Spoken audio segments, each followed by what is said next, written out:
Okay बच्चों, हम लोग पढ़ रहे थे लीडरशिप के बारे में, जिसमें हम लोगों ने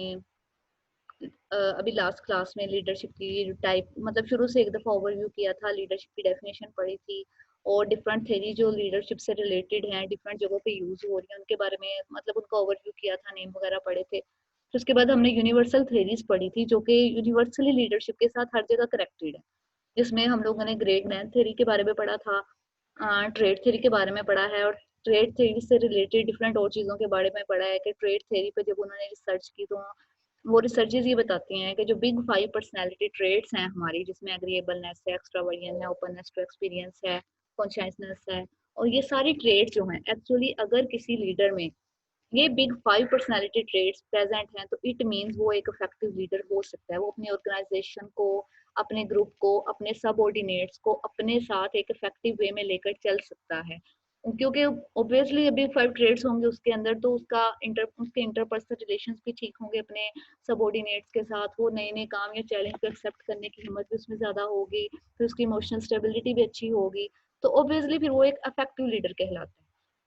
बिग 5 पर्सनैलिटी ट्रेड्स के अलावा जो और रिसर्चेज हुई तो उन रिसर्चेज के अकॉर्डिंग ये पता चला कि 3 और कैरेक्टरिस्टिक्स हैं जो कि एक लीडर को या एक पर्सन को इफेक्टिव लीडर बनाने में बहुत ज़्यादा इंपॉर्टेंट रोल प्ले कर रही हैं, जिसमें हम लोगों ने पढ़ा फ्लेक्सिबिलिटी का, क्रिज्मा का और social intelligence and social competence का। फ्लेक्सिबिलिटी ये थी कि लीडर जो है वो सिचुएशन टू सिचुएशन अपने आप को चेंज करने की अडेप्टेबिलिटी रखता हो, या ये है कि अगर उसके सबऑर्डिनेट्स हैं वो किसी काम में, किसी प्रोजेक्ट में या किसी चीज़ में उसको हेल्प आउट कर रहे हैं या कोई अपने आइडियाज दे रहे हैं, तो उसके तो वो ये है कि वो लीडर सिर्फ अपनी बातों को या सिर्फ अपने आइडियाज को फोकस ना करे, बल्कि वो अपने सबऑर्डिनेट्स के उन आइडियाज को भी लेकर चले, और उसे अगर ये लग रहा है कि वो आइडियाज जो उसके सबऑर्डिनेट्स दे रहे हैं वो ज्यादा अच्छे हैं या उसके ऑर्गेनाइजेशन के लिए वो ज्यादा इफेक्टिव हैं, तो वो उन्हें वेलकम करे, उन्हें एक्नॉलेज करे। फिर हम लोगों ने करिश्मा के बारे में पढ़ा था। करिश्मा में उन्होंने ये बताया था कि एक्चुअली कुछ पर्सन की या किसी एक इंडिविजुअल की, या ये कहने के इंडिविजुअल में कुछ कैरेक्टरिस्टिक्स ऐसी होती हैं जो कि उस पर्सन को बहुत ज्यादा इन्फ्लुएंशियल बना देती हैं। इन्फ्लुएंशियल इन द वे के लोग उसे देखकर या उन कैरेक्टरिस्टिक्स की वजह से उस पर्सन के बात मानना चाहते हैं, और वो उसे ये नॉलेज या उसके उस पर्सन के उस इन्फ्लुएंस को एक्सेप्ट करने की हिम्मत रखते हैं अपने अंदर। तो ऑब्वियसली उस पर्सन के अंदर क्रिज्मा होना चाहिए, फिर उसके अंदर सोशल कॉम्पिटेंस और सोशल इंटेलिजेंस होना चाहिए। सोशल कॉम्पिटेंस में हमने देखा कि अपने इंटरपर्सनल रिलेशनशिप्स को कितना ज्यादा इफेक्टिव वे में हैंडल करना है। आप कोई काम कर रहे हैं, कोई काम कर नहीं कर रहे हैं या कोई डिसीजन ले रहे हैं, तो आपके इर्द गिर्द रहने वाले जो लोग हैं, आपके सबऑर्डिनेट्स हैं, आपके कोलीग्स हैं, इवन घर में हैं, या आप डिफरेंट और कंपनीज के साथ अपने रिलेशंस बना रहे हैं, तो आप सबको एक कलेक्टिव एक कोलैबोरेटिव वे में अपने साथ लेकर चल रहे हैं, तो इट मीन्स कि आपकी सोशल कॉम्पिटेंस ज्यादा हो। तो ये दो थेरीज हमने अभी तक पढ़ी थी बच्चों। अब इसके बाद जो हमने थर्ड यूनिवर्सल थेरी देखी थी वो बिहेवियरल थेरी से रिलेट कर रही थी। तो जब हम बिहेवियरल थेरीज को देखते हैं, नई थेरी बच्चों, अब ओबियसली जब एक थेरी आ जाती है तो मतलब अगर आपके माइंड में भी क्वेश्चन आता होगा, तो नई थेरी आने की क्या वजह होती है? क्या पहली थेरी में कोई कमी होती है, या पहली थेरी बहुत सी चीजों को फुलफिल नहीं कर पाती जिसकी वजह से हमें एक नई थेरी की जरूरत पड़ती है? तो ऐसा ही होता है बच्चों। एक्चुअली जब एक नई थेरी आती है तो फर्स्ट ऑफ ऑल हम उस थ्योरी को फौरन एक्सेप्ट करने लग जाते हैं, उसके बारे में हम ज्यादा रिसर्च नहीं कर रहे होते, क्योंकि एक नई चीज होती है, हमें खुद उसके बारे में ज्यादा नो हाउ नहीं होती। लेकिन जैसे जैसे हमारी नो हाउ बढ़ने लग जाती है तो हमें उसके अंदर बहुत सी जो लेक्स हैं, जो बहुत सी उसके अंदर कमियां हैं, खामियां हैं, उनके ऊपर भी हमारी नजर जाती है। फिर हम उन कमियों और खामियों को पूरा करने के लिए एक नई रिसर्चेस करते हैं, एक नई चीज डेवलप करना चाह रहे होते हैं, और वो जो रिसर्चेज हम कर रहे होते हैं या वो जो डेवलपमेंट का प्रोसीजर हो रहा होता है जिसकी वजह से जो कि एक नई काम दे रहा होता है, तो वो थेरी एक्चुअली हमारे लिए एक नई थेरी बन जाती है। तो अब बिहेवियरल थेरी इस वजह से आई थी क्योंकि उन्हें लगा कि जो ट्रेड थेरी है वो उस पर्सन की सिर्फ पर्सनल ट्रेड्स पे जा रही है। बिग 5 पर्सनालिटी ट्रेड्स हैं, फ्लेक्सिबिलिटी है, करिश्मा है, डिफरेंट और ट्रेड्स हैं, तो लेकिन वहां पे हम सिर्फ उन ट्रेड्स को देख रहे हैं, लेकिन वो ट्रेड्स बाज़ औक़ात हमें नजर नहीं आती। हम किसी पर्सन को मेजर नहीं कर सकते कि वो पर्सन इतना ज्यादा सोशल कॉम्पिटेंस में अच्छा है जब तक कि वो अपने बिहेवियर के थ्रू नहीं दिखाता। तो इस वजह से बिहेवियरल थेरीज का या बिहेवियरल थेरीज ऑफ लीडरशिप ने ये कहा था कि एक्चुअली हमें बाजों का ट्रेड की जरूरत नहीं पड़ रही होती कि ट्रेड कैसा है उस पर्सन के अंदर, वो हार्ड वर्किंग है या नहीं, बाज़ औक़ात बहुत से लोग हार्ड वर्किंग नहीं होते, या बहुत से लोग जो है आप ये कह लें कि एक्सपीरियंस को ओपनली चैलेंज नहीं करते या एक्सेप्ट नहीं करते, लेकिन उनका कोई बिहेवियर अकॉर्डिंग टू सिचुएशन ऐसा हो जाता है कि वो उस सिचुएशन में उस बिहेवियर की वजह से एक इफेक्टिव वे में कोप कर लेते हैं। तो इसी वजह से जो बिहेवियरल थेरीज हैं, उन्होंने सबसे पहला जो क्रिटिसिज्म उठाया था ट्रेड थेरीज पे, वो ये था कि ट्रेड बाजू का तो हमें नजर नहीं आ रही है, ट्रेड होने के बावजूद अगर वो पर्सन बिहेवियर अच्छा शो नहीं कर रहा तो इट मीन्स कि उसकी लीडरशिप के अंदर वो इफेक्टिवनेस नहीं है। तो इस वजह से उस इफेक्टिवनेस को देखने के लिए फिर बिहेवियरल थेरीज इमर्ज हुई थी। और बिहेवियरल थेरीज बच्चों जो बेसिकली इमर्ज हुई थी वो यूनिवर्सिटी थेरीज हुई थी, जिसमें ओहायो स्टेट यूनिवर्सिटी और मिशिगन स्टेट यूनिवर्सिटी ने एक्चुअली डिफरेंट रिसर्चेस की थी। और उन रिसर्चेस की बेस पे उन्होंने उन रिसर्चेस को, जो कि टोटली बच्चों कर रहे हैं, ज़्यादातर उनका रिलाय था लोगों की या किसी भी इंडिविजुअल की जो बिहेवियर है कि वो डिफरेंट सिचुएशन में बिहेवियर कैसा दिखा रहा है, तो उस बिहेवियर को लेके वो चल रही थी। अब ओहायो स्टेट लीडरशिप में एक्चुअली जब उन्होंने लीडरशिप से रिलेटेड स्टडी की, रिसर्चेस की और उसके ऊपर डिफरेंट स्टैटिस्टिकल एनालिसिस लगाए, तो उन स्टैटिस्टिकल एनालिसिस के अकॉर्डिंग उन्होंने एक लिस्ट, मतलब उनके पास बन गई, आप ये कह लें कि एक रिजल्ट जो आया था वो मतलब एक ऐसी लिस्ट बन गई थी कि जो आप कह सकते हैं कि हंड्रेड ऑफ बिहेवियर्स को शो कर रही थी कि जी अगर किसी पर्सन के अंदर ये सारे बिहेवियर्स होंगे इट मीन्स वो एक इफेक्टिव लीडर है। फिर डिफरेंट, और अब जाहिर है अब किसी भी पर्सन के अंदर आप वो 100 बिहेवियर्स एकदम से तो नहीं देख सकते ना जो वो बता रही थी। तो फिर उन्होंने क्या किया कि उस रिसर्च को थोड़ा सा और ज्यादा कॉम्प्लेक्स किया। फिर अब उन्होंने उन्हीं 100 बिहेवियर्स को, जो भी उनके पास बिहेवियर्स आए थे बच्चों, उनकी कैटेगराइजेशन कर दी। अब कैटेगराइजेशन से क्या फायदा हुआ कि आपके पास एक इफेक्टिव नॉलेज आ गया। उस कैटेगराइजेशन में उन्होंने बिहेवियर्स को कैटेगराइज किया था 2 डायमेंशन में, जिसमें फर्स्ट डायमेंशन थी initiating structure and the second one is consideration. अब इनिशिएटिंग स्ट्रक्चर क्या होता है कि इनिशिएटिंग स्ट्रक्चर में हमारे सारे वो बिहेवियर आ जाते हैं, और ये बच्चों टोटली रिलाय कर रहे हैं लीडर पे, कि एक लीडर के अंदर वो सारे बिहेवियर हैं जो कि वो अपनी ऑर्गेनाइजेशन के कामों को डिफाइन करने के लिए, उसको ऑर्गेनाइज करने के लिए, वर्क की सिचुएशन को डिफाइन करने के लिए यूज करता है। अब इसमें क्या करते हैं, फॉर एग्जाम्पल आपका वर्क स्ट्रक्चर कैसा होगा, आपके किसी काम को करने के लिए, किसी प्रोजेक्ट को करने के लिए कौन कौन से स्पेसिफिक टास्क होने चाहिए, आपने वर्क को स्टार्ट कैसे करना है, वर्क के लिए आपको किन किन चीज़ों के किस किस तरह से सिचुएशन को डील करना है, फिर आपने अपने ग्रुप मेंबर्स के रोल को डिफाइन करना है, आपने मीटिंग्स किस तरह से बनानी है, किसी काम को करने की क्या क्या डेडलाइंस देनी है, मतलब ईच एंड एवरीथिंग कि आप एक चीज को, एक काम को इनिशिएट करने के लिए किन किन चीजों पे फोकस कर रहे होते हैं। फॉर एग्जांपल आप अपनी एग्जांपल ले लें, आपको कोई भी काम दिया जाता है, कोई असाइनमेंट दी जाती है, तो असाइनमेंट से पहले आप उसका एक पूरा इनिशिएशन स्ट्रक्चर बनाते हैं ना। आप सर्च करते हैं, सारा डाटा इकट्ठा करते जाते हैं, अभी डाटा को देख नहीं रहे होते कि उसमें से क्या चीज निकालनी है, क्या चीज उसके अंदर इंक्लूड करनी है, किन चीजों को आपको जरूरत है, किन चीजों की आपको नहीं जरूरत है। आप फर्स्ट ऑफ ऑल सिर्फ डाटा इकट्ठा करते हैं,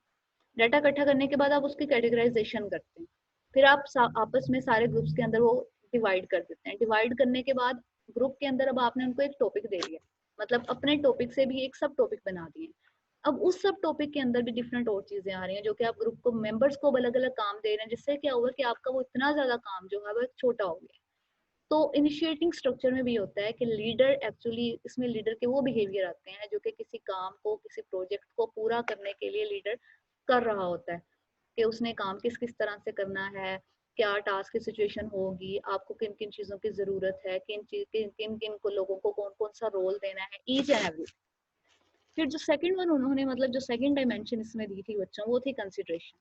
अब कंसिडरेशन क्या होती है, कंसिडरेशन जैसा कि उसके नेम से भी लग रहा है कि उसमें एक जो लीडर है वो एक पर्सनल या एक जेन्युइन कंसर्न दिखाता है, एक फीलिंग्स, अपने एटीट्यूड्स को दिखाता है जो कि रिलेट कर रही होती हैं उसके सबऑर्डिनेट्स या उसके फॉलोअर्स की नीड के साथ। यानी कि एक लीडर ये शो करवा रहा होता है जेन्युइनली कि वो अपने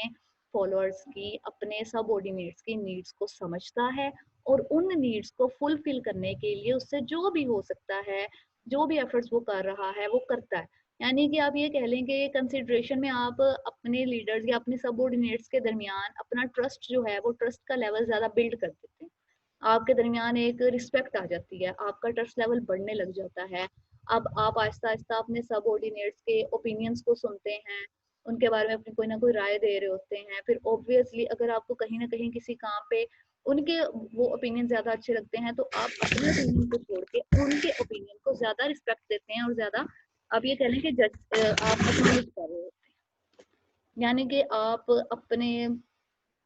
कह लें बच्चों के फॉलोअर्स के अंदर एक सेल्फ कॉन्फिडेंस को इंक्रीज कर रहे हैं और उनकी जॉब सेटिस्फेक्शन को आहिस्ता आहिस्ता एक अपग्रेड करते जा रहे हैं।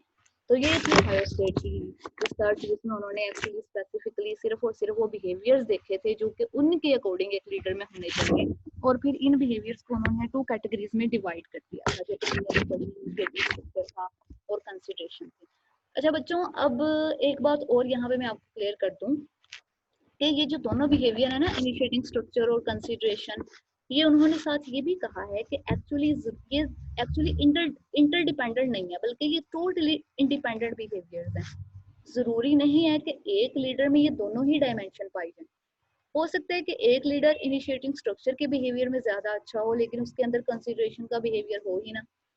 और हो सकता है कि एक लीडर है वो कंसिडरेशन के बिहेवियर में ज्यादा अच्छा है, लेकिन वो स्ट्रक्चर को इनिशिएट करने में या उन कामों में ज्यादा अच्छा नहीं है। यानी कि हर लीडर के अंदर, मतलब किसी जो भी आपका लीडर बन रहा है, जरूरी नहीं कि उसके अंदर दोनों हो। अब ये भी जरूरी नहीं है कि इसके अंदर सिर्फ एक ही हो। बहुत से लोगों में ये दोनों कैरेक्टरिस्टिक्स पाई जाती है, लेकिन बहुत से लीडर्स हैं जो कि किसी एक कैरेक्टरिस्टिक्स में अच्छे होते हैं, लेकिन ऑन दी अदर हैंड उनकी जो दूसरी कैरेक्टरिस्टिक्स है ऑब्वियसली वो इतनी अच्छी नहीं होती। अब जब उन्होंने ये रिसर्चेस की थी, मतलब इनिशिएटिंग स्ट्रक्चर पे और कंसिडरेशंस पे, तो इसके रिजल्ट उन्होंने डिफरेंट चीज़ों के डिफरेंट कैटेगरीज के साथ किए थे। तो उन्होंने ये देखा था कि अगर हम ये देखें कि क्या हमारे ये जो दोनों डायमेंशन हैं जो कि ओहायो स्टेट यूनिवर्सिटी ने हमें दी हैं, क्या ये डायमेंशन हमारे वर्क परफॉर्मेंस से, हमारी जॉब सेटिस्फेक्शन से, जाने के हमारा हम जब अपने, आप ये कह ले बच्चों के सबऑर्डिनेट्स को साथ लेकर चल रहे होते हैं, तो उनकी जॉब सेटिस्फेक्शन में क्या रोल प्ले करती है। तो यहाँ पे ये देखा गया कि जो इनिशिएटिंग स्ट्रक्चर है वो आप ये कह लें कि हाईली कोरिलेटेड था वर्क परफॉर्मेंस के साथ, लेकिन वो मेंबर्स की जॉब सेटिस्फेक्शन के साथ कोरिलेटेड नहीं, बल्कि कहीं ना कहीं वो ज्यादा इंक्रीज कर रहा था टर्नओवर को। लेकिन जब हम कंसिडरेशन को देखते हैं तो कंसिडरेशन जॉब सेटिस्फेक्शन के साथ ज्यादा कोरिलेट कर रहा था, लेकिन वो वर्क परफॉर्मेंस के साथ ज्यादा कोरिलेट नहीं कर रहा था। यानी कि अगर आपके अंदर कंसिडरेशन ज्यादा है तो ऑब्वियसली आप अपने सबऑर्डिनेट्स की जॉब सेटिस्फेक्शन को इंक्रीज करते जाएंगे, और इवन आपकी अपनी जॉब सेटिस्फेक्शन भी इंक्रीज होगी। लेकिन अगर आपके अंदर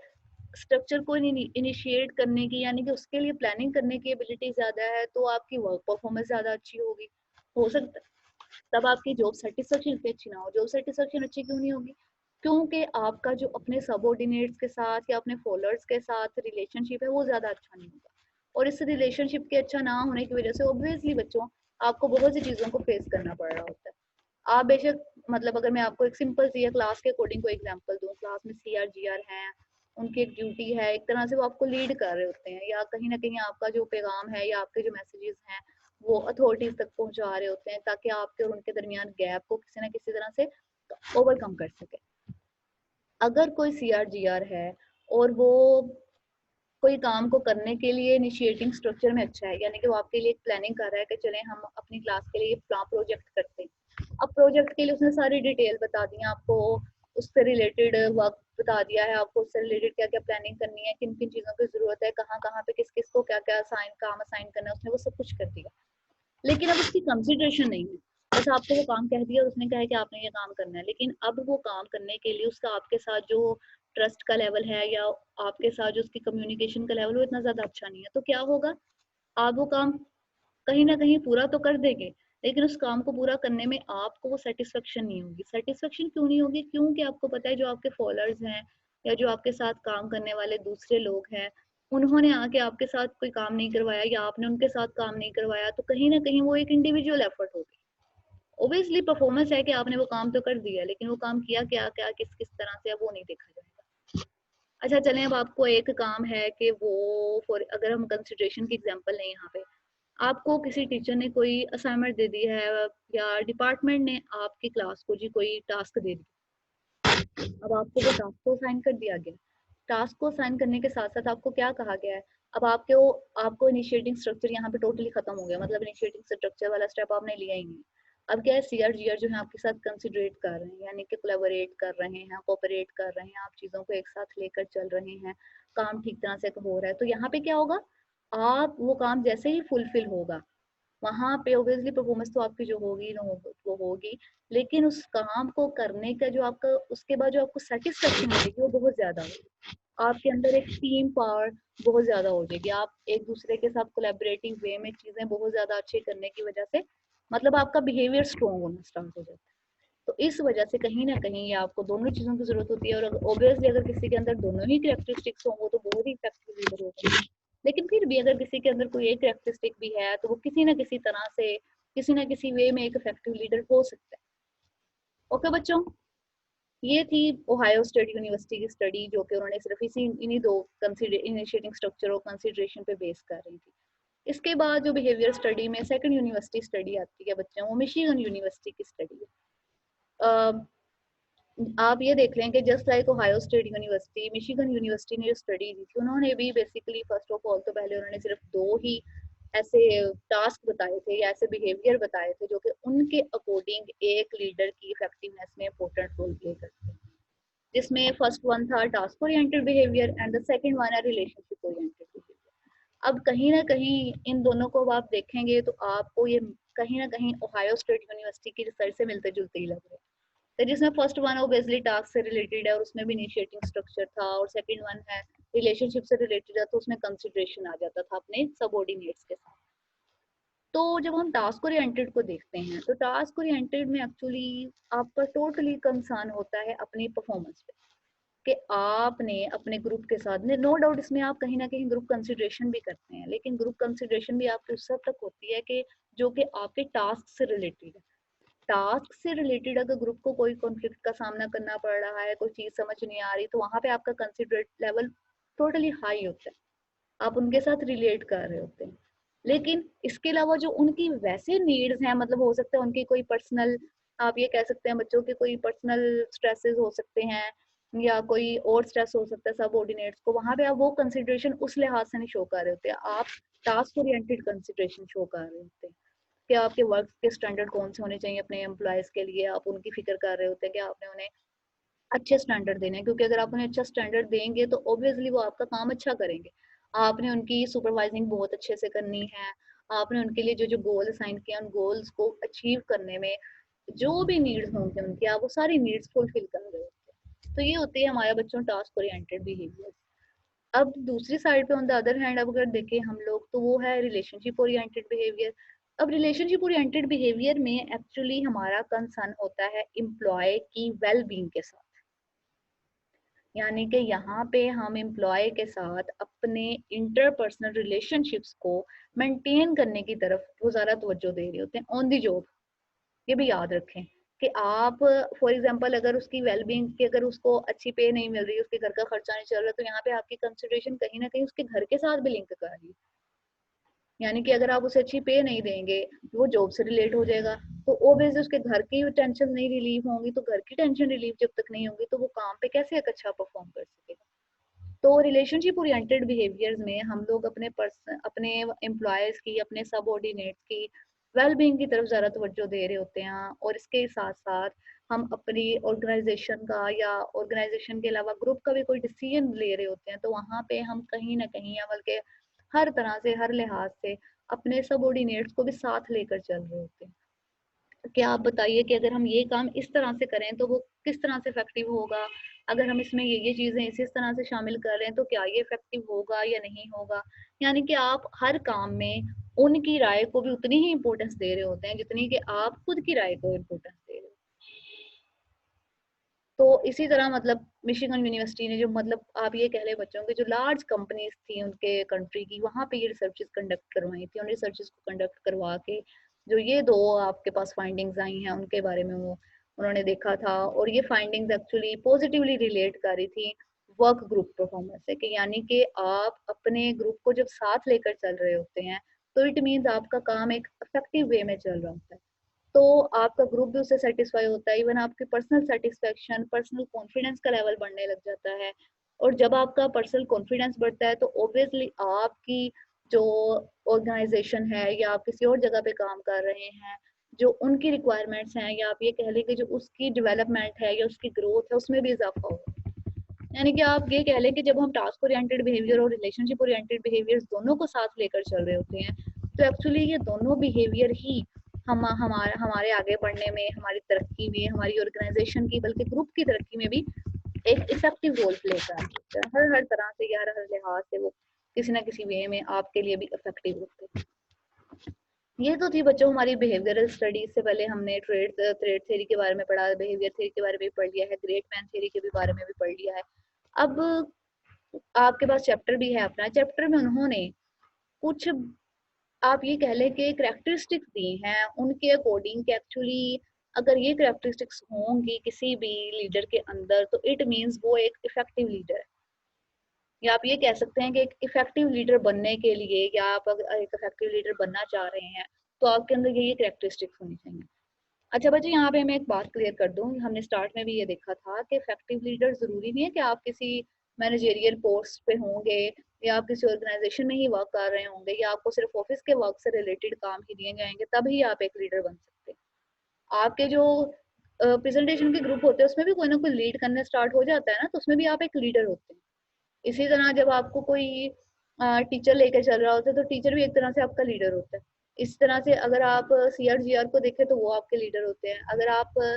अपने डिपार्टमेंट लेवल पे देखें तो जो आपके हेड ऑफ द डिपार्टमेंट होते हैं वो आपके लीडर होते हैं। तो उसके बाद डीन जो है वो ऑब्वियसली काफी ज्यादा लोगों डिपार्टमेंट्स को लीड कर रहे होते हैं। फिर जैसे जैसे आप एक अलग अलग जगह पे जाते जाते हैं, जैसे जैसे आपका ग्राफ बढ़ता जाता है, तो ऑब्वियसली लीडर की रिस्पॉन्सिबिलिटीज और लीडर्स के जो काम है वो भी बढ़ते जाते हैं। जैसे VC हैं तो ऑब्वियसली उन्होंने पूरी यूनिवर्सिटी को लीड करना होता है, पूरी यूनिवर्सिटी को साथ लेकर चलना होता है, तो उनकी जो रिस्पॉन्सिबिलिटीज हैं वो उसके अकॉर्डिंग होती है।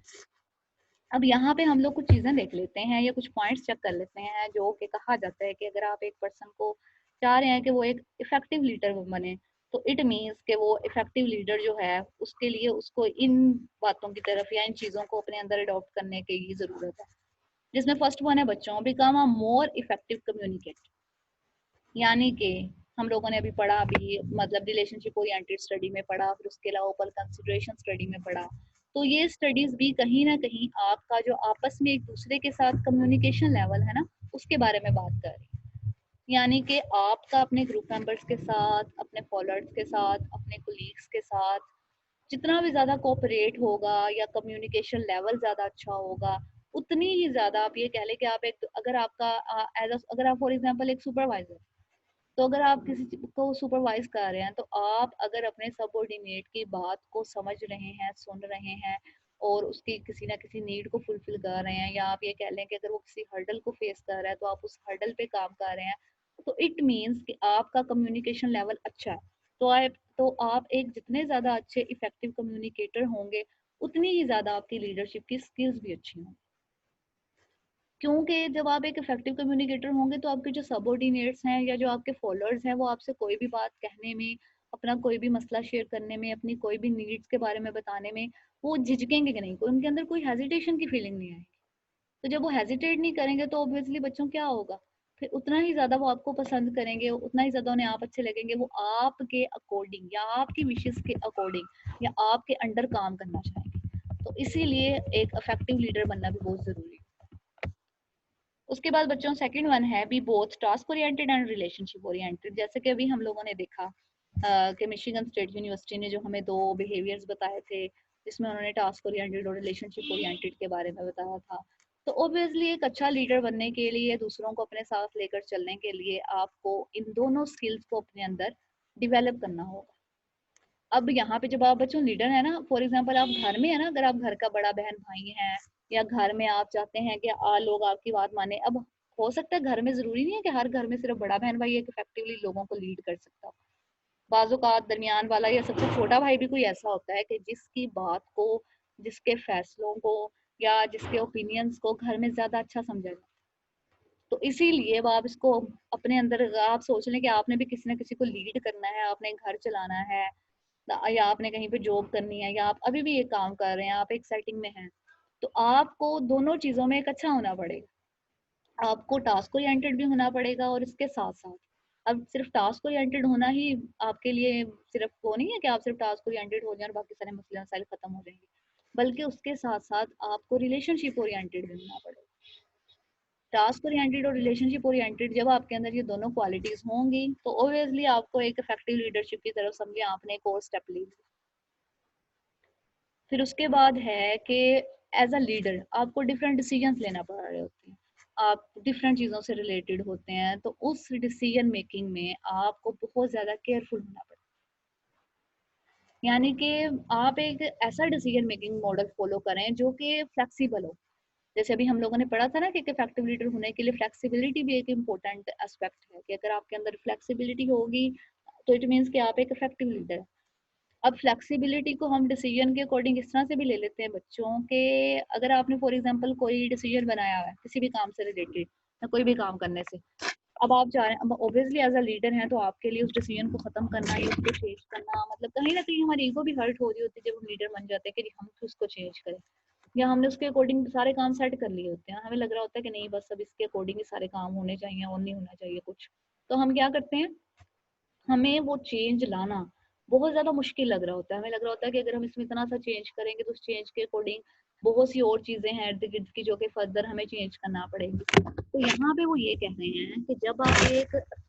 डिसीजन करें तो आप एक फ्लेक्सिबल लीडर हो, आप बहुत सी चीज़ों को साथ लेकर चलें कि अगर ये मसला हो गया तो आप इसके अंदर ये चेंजेस इस तरह से ला सकते हैं, अगर ये सिचुएशन इस तरह से चेंज होगी, इस हवाले से चेंज होगी, तो आपने इसके अंदर क्या क्या चेंजेस करने हैं। यानी कि आप सिचुएशन के अकॉर्डिंग अपने डिसीजंस को अडेप्ट करें,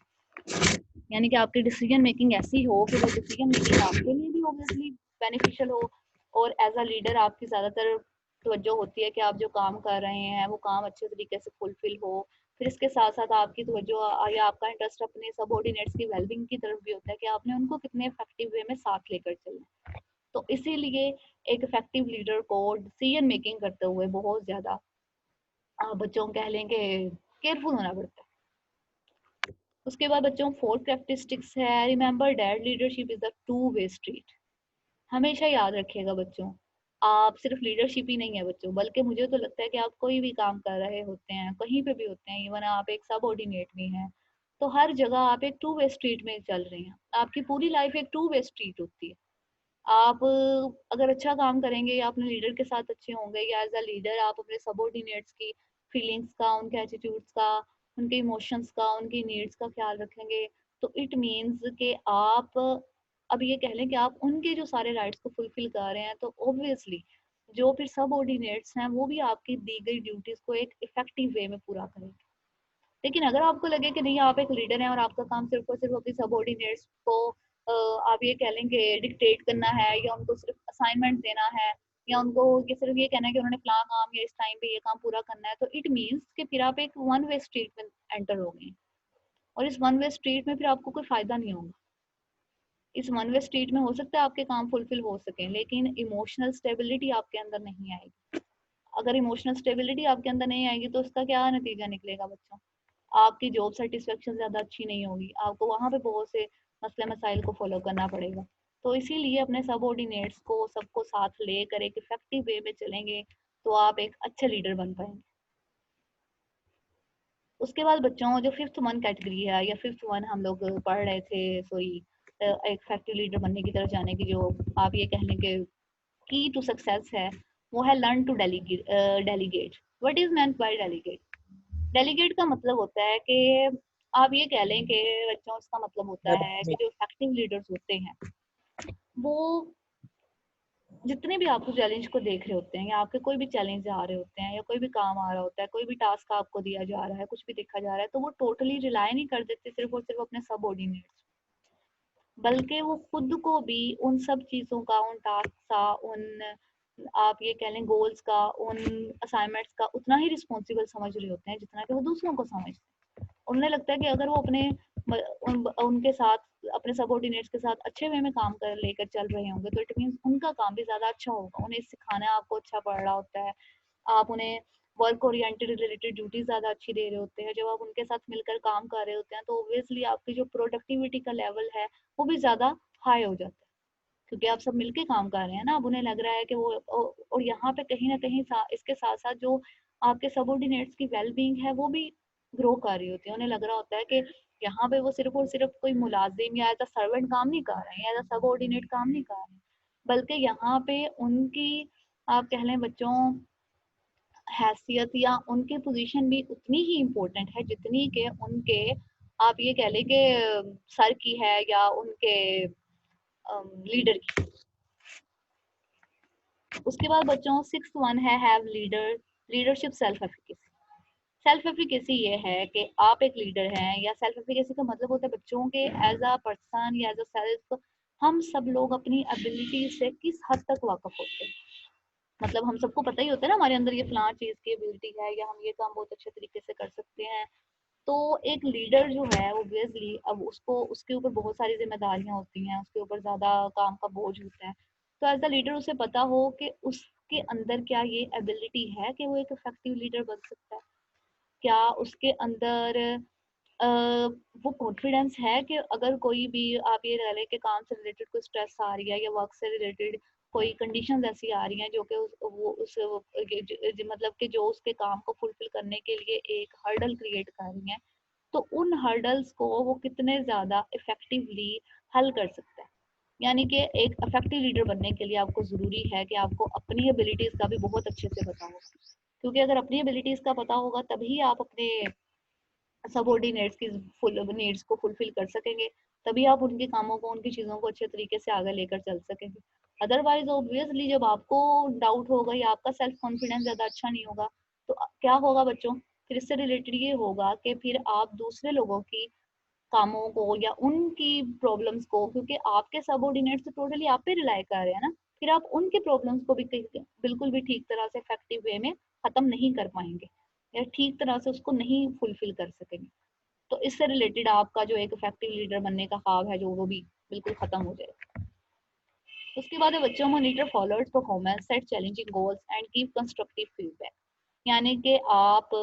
टाइम बाय टाइम अपने अपने फॉलोअर्स की परफॉर्मेंस को चेक करते रहें, उनको उसके बारे में फीडबैक देते रहें, और उनके लिए कुछ ऐसे गोल्स या कुछ ऐसी एक्टिविटीज अरेंज करते रहें, कुछ ऐसी वर्कशॉप्स अरेंज करते रहें जो कि उनकी स्किल्स को और ज़्यादा इन्हेंस करें, जो कि उनके स्किल डेवलपमेंट में और ज़्यादा इंपॉर्टेंट रोल प्ले करे। क्योंकि जितनी ज़्यादा उनकी स्किल डेवलपमेंट डेवलप्ड होगी, जितनी ज़्यादा उनकी स्किल्स अच्छी होंगी, ऑब्वियसली वो अच्छी वे में काम करेंगे। उन्हें पता होगा कि जो उनके बॉस हैं वो उनके लिए कंसर्न है, वो उनको कंसर्न दिखा रहे हैं, फिर उनको फीडबैक अच्छा दे रहे हैं। आप उन्हें ऑब्वियसली कोई ना कोई रिवार्ड देंगे, अगर वो अच्छा काम नहीं करेंगे तो ऑब्वियसली आप कहीं ना कहीं आपको पनिशमेंट भी देनी पड़ेगी। तो वहाँ पे भी एक आप एक इफेक्टिव लीडर बन रहे होते हैं कि जो एक एक्टिवली पार्टिसिपेट कर रहा है या एक्टिवली अपने सबऑर्डिनेट्स के साथ देख रहा है। उसके बाद बच्चों बी फ्लेक्सिबल, यानी कि आपको फ्लेक्सिबिलिटी शो करनी होती है कि आप अपने डिसीजंस को टाइम टू टाइम चेंज कर सकते हैं, या आप अपने सबऑर्डिनेट्स के अकॉर्डिंग भी बाज़ औक़ात अपने डिसीजंस को लेके चल रहे होते हैं। आप अपनी नेगेटिव इफेक्ट को ख़त्म करते हैं, ज़्यादा पॉजिटिविटी अंदर लेकर आ रहे होते हैं। सिचुएशन के अकॉर्डिंग आप अपने बिहेवियर को चेंज कर सकते हैं, और अगर आपको किसी नई सिचुएशन, नई हर्डल को फेस करना पड़ रहा है, तो तब आप उन हर्डल्स को कितना ज़्यादा इफेक्टिव वे में अडेप्ट कर सकते हैं। तो ये कुछ करेक्टरिस्टिक्स थी बच्चों जो कि एक इफेक्टिव लीडर बनने के लिए इंपॉर्टेंट रोल प्ले करती हैं। अच्छा बच्चों, यहाँ पे मैं कॉल एंड कर रही हूँ, आप जरा इसको दोबारा